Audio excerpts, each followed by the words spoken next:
One change. First, I am Harsh and I am here for giving my presentation. My topic name is Sanskrit language. Yeah, this is a very most ancient language of our India, and it is also ancient language of the world. And we can say that Sanskrit is a mother of the all language. As we know that Sanskrit has still spoken in 3,500 years, and it is an Indo-European language still spoken 3,500 years. It has 63 characters, including 23 vowels and 42 consonants.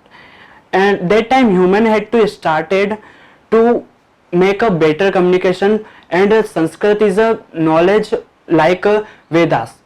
Vedas is a knowledge. Vedas means Shruti and Smriti.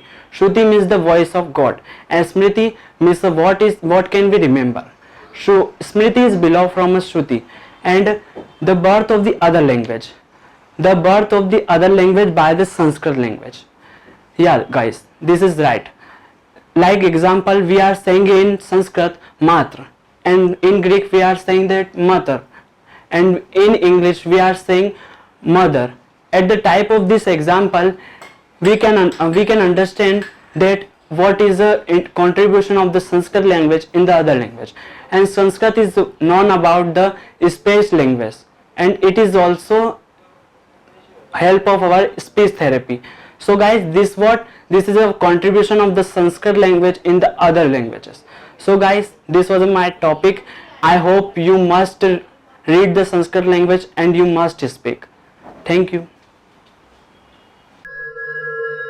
One change.